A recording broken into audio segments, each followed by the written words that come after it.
Your protagonist should be the one character in your story you're most willing to torture. A great protagonist should have a distinctive way of processing information. Ask how your protagonist's actions might have unwittingly enabled that betrayal. And finally, they need agency. This is critical. What if I told you the character traits you think make a great protagonist are actually making readers close your book? Today we're diving into what truly makes a protagonist compelling. Not just likable or relatable, but genuinely interesting enough to carry an entire story on their shoulders. Let's be honest, creating a memorable protagonist is hard. Many of us have abandoned books because we just couldn't connect with the main character, even if the plot was interesting, like me with Akatar. Why does this happen? And more importantly, how can we make sure our protagonists don't suffer the same fate?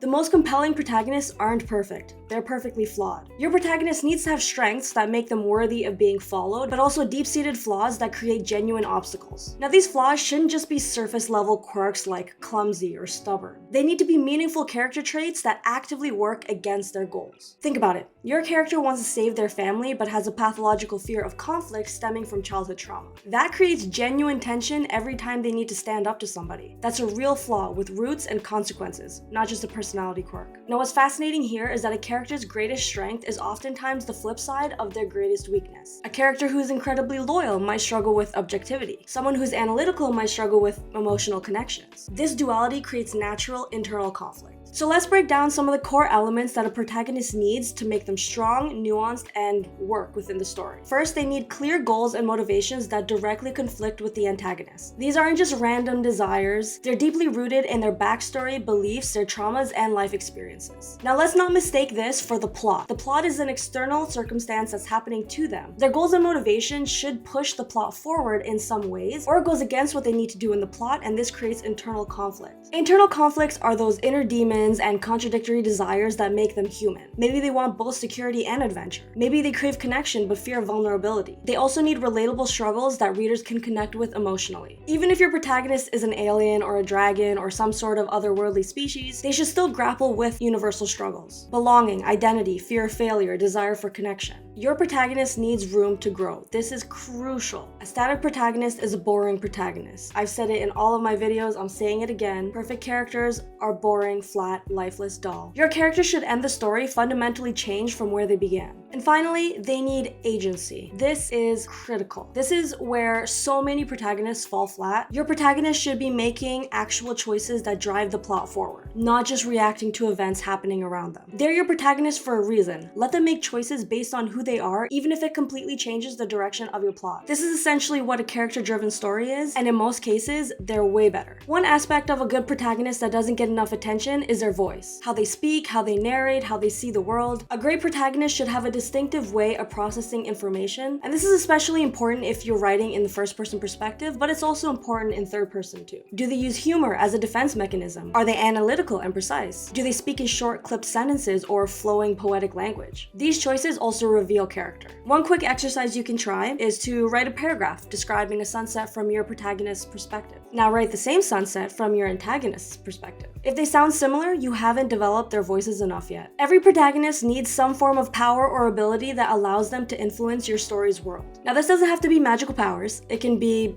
intelligence, charisma, social status, determination, or specialized knowledge. What's important is that this power evolves throughout the story. Your character might start relatively powerless, but they should develop or discover capabilities that allow them to confront increasingly difficult challenges. Where are they starting from? What skills or abilities will they gain? What's their ultimate potential? This gap between starting point and potential is where your story lives. Let's talk about some common protagonist tropes that might potentially weaken your characters. The chosen one is a very common trope that, when done well, is great, but it can also rob your protagonists of their agency by making their importance predestined rather than earned. If you want to use it in your story, try to subvert it by making your character struggle with the burden of being chosen, or let them reject their destiny entirely. The Mary Sue / Gary Stu are characters who are unrealistically perfect. They're universally loved and face no real challenges. The problem isn't that they're good at things, it's that they never truly struggle or fail in meaningful ways. The passive protagonist is something that I touched on earlier. These are characters characters who simply react to plot events instead of driving them. Even in stories where characters are caught in circumstances beyond their control, they should be making active choices within those constraints, like any regular person would. One cliche is having your character start off with amnesia or some sort of memory loss that is convenient rather than important to the plot. There are a lot of great stories where this is implemented really well, but oftentimes it's just used as a shortcut to avoid developing a proper backstory. And then there's the protagonist who's not like other girls or guys. These are characters who are defined primarily by how they differ from stereotypes rather than by their own unique qualities. Now that said, tropes exist for a reason, and sometimes that's just what your story needs. The key is understanding why you're using them and how to add your own twist. For example, the chosen trope worked well in Harry Potter because Harry's chosen status was both a blessing and a curse, and because he still had to make difficult choices and sacrifices along the way. So more common mistakes that I see in weaker protagonists would be 1. Making them too reactive, which I touched on already. Your protagonist should be making decisions that move the plot forward, not just responding to what happens to them. 2. Making them too likable. Your readers should connect with your protagonist, but likable doesn't mean perfect. Sometimes the most compelling protagonists are deeply flawed and even occasionally unlikable. 3. Not giving them enough vulnerability. Invincible heroes don't have a plot. Your protagonist needs real weaknesses, physical, emotional, psychological, and they should create genuine risk. Even if your protagonist is Superman, he's still vulnerable to kryptonite. Your protagonist should be the one character in your story you're most willing to torture, because it makes their rise to power, whatever power that is, so much more impactful. And 4th, forgetting their physical presence. How does your character move through the world? What physical habits or mannerisms define them? Your characters are brought to life when you show that they're fidgeting with their fingers, biting their lips. They have bad depth perception, so sometimes they stumble into walls. And finally, not letting them fail. Your protagonist should fail, sometimes spectacularly, before they ultimately succeed. These failures create both tension and growth opportunities. Now let's talk about developing your character through plot. Your protagonist and your plot should be inseparable. Each plot event should challenge your protagonist in ways that force them to confront their flaws and either grow or regress. When you're mapping out your major plot points, one thing you can ask yourself is, how does my protagonist drive this event? And how does this event change my protagonist? For example, if your midpoint features a major betrayal, ask how your protagonist's actions might have unwittingly enabled that betrayal, and how the betrayal changes their approach moving forward. Great character development should feel inevitable in retrospect. When readers reach your climax, they should feel that your protagonist's transformation, whether in triumph or tragedy, was the only possible outcome of this journey. Creating a strong protagonist is really just balance. They need to be extraordinary and interesting enough to be followed for hundreds of pages, but flawed enough to be human. They need to be active in their own story, but vulnerable to failure. They need clear goals, but complex motivations. And most importantly, they need to change. By the end of your story, your protagonist should be fundamentally transformed by their experiences, not just externally in terms of their situation, but internally in terms of their beliefs, values, or understanding of themselves or the world. If you start them off as unlikable, maybe by the end of the book, after all the events they've faced, they've changed in ways that make them more likable. Remember that your protagonist is the lens through which readers experience your story. Make that lens clear, distinctive, and compelling enough, and they'll follow them anywhere. If you found this video helpful and want some more guidance on creating complex protagonists, I've just released a writing workbook specifically for developing protagonists and antagonists. It'll be on sale for a week, so click the link in the description below to buy it now. Until the next chapter.